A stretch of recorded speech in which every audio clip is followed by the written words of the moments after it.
Now that we've gotten a little bit better jungling, snowballing games out of control is something that every League player should know. As a jungler, it is your responsibility to spearhead the objective victory and command your team to what you want to do. So you've followed all the steps, and now there are leads on the map either by your hand or by your lanes winning. Regardless, it is now your responsibility to spearhead the snowball. To snowball, you must use your advantages to obtain objectives. Your most important objectives are dragons and towers. You want to make all your routes, pathing, and movements revolve around your strong side. With that laner, you want to team up and force tower dives, invades, etc. And the idea is that by grouping, you force the enemy to either respond and group themselves and lose the fight since you are playing with your advantage, aka your strong side, or they ignore it and you take objectives for free. You should always take objectives whenever possible, but never when you don't have pressure. You always want to make the enemy make a quick and difficult decision often. Say you're the jungler and you're ahead. Instead of soloing the dragon and losing pressure on the map for the time it takes to solo it, to get back on the map, establish the vision control, have the lanes be in the right place, it's better for you to pressure the bottom side of the map to deny the enemy dual lane and then allow your dual lane to help you.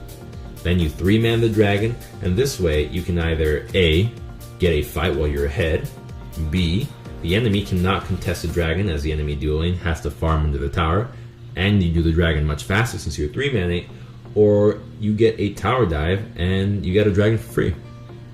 One of the most important things when playing from ahead is not dying. You are in the driver's seat, so it is crucial that you constantly put pressure on the map, and dying stops that. One death isn't just a 20 to 30 seconds of being MIA on the map. It can stall out as much as 2 minutes. Getting back on the map, establishing vision, proper wave management, vision denial, timing your back with your teammates. Every single time that you die when you're ahead, you stall the game, and it creates bigger windows for your opponents to catch back up and give them more chance to get items. Similarly, you do not want to be looking for 1-for-1s at all. Worst you're looking for is 2-for-1 trades. When you're ahead, every single trade should be in your benefit and you never settle for even. While dragons serve a scaling role towards winning games, towers are not, as they provide immediate gold and map control, so your turrets should always be a priority. The easiest way to crack towers is showing up to towers and wave crashes. When your laners push the waves, you show up to that lane for either a tower dive or just take the tower, and if the enemy stays, you can dive them, as you'll have a large minion advantage and can use minions to speed up the process of taking the turret.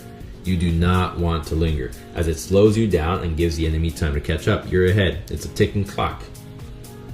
Taking towers diminishes the safe area that your opponent can stay in, allowing you to push map control deeper into the enemy side and shortening the connection between lanes, allowing you to transfer leads from one lane to another much faster while counter-jungling more sides of the jungle safer. Once you've taken as many towers as you can, with minimal risk, outers and inners, it's time to move on to the Baron. This will be your final objective in closing out a game, as it will help you crack the base open with the use of super creeps. The key to securing Baron is going to be through deep vision and vision denial. Place a pink ward in the Baron pit and clear the vision around it. Now you and your team move onto the enemy side of the jungle closest to Baron, and you ward it as deep and as much as possible. This is the time where you want to use your red sweepers and your pink wards as well, so everybody else has to buy pink wards and contribute. Now it is important to stay in that area to contest division. You don't want to just lay it down and go back to farming. It's an investment. Everybody has to be on board, you wait around and you look for a pick. If the enemy doesn't show up, you simply go to the Baron and you rush it, as you have plenty of time to see if anybody's coming in, and you can quickly decide whether you want to turn or you want to finish the Baron.